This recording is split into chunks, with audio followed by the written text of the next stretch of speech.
ప్రభువు నామమున అందరికీ శుభోదయం. ఈరోజు దేవుని వాగ్దానము ఏమనగా, అపోస్తులుల కార్యములు 2వ అధ్యాయము 18వ వచనం.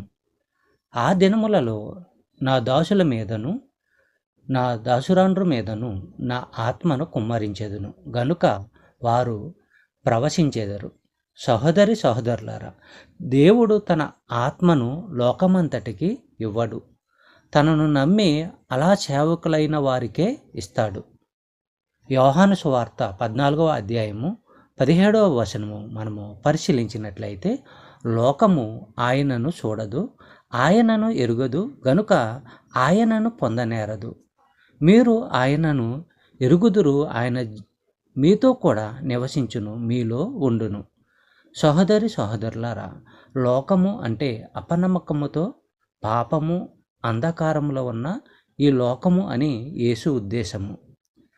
దైవాత్మ, దివ్యాత్మ, జీవాత్మ, పరమాత్మ వంటి పదాలను ఈ లోకము ఉపయోగించవచ్చు కానీ దానికి ఏకైక నిజదేవుని పవిత్రాత్మ తెలియదు. ఆయన్ను అది స్వీకరించదు.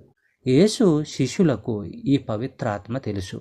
పవిత్రాత్మ మూలంగానే వారు కొత్త జన్మ అనుభవించారు. యోధా పత్రిక 1వ అధ్యాయము 19వ వచనము మనము పరిశీలించినట్లయితే, అట్టి వారు ప్రకృతి సంబంధులను ఆత్మ లేనివారునై ఉండి భేదములు కలుగజేయుచున్నారు.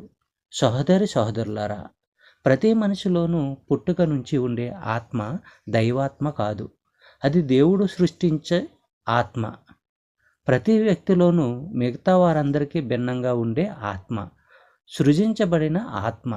యేసు ప్రభువును తమ ప్రభువుగా, ముక్తిదాతగా స్వీకరించిన వారిలో మాత్రమే నివసించేందుకు ఆ పవిత్రాత్మ వస్తాడు.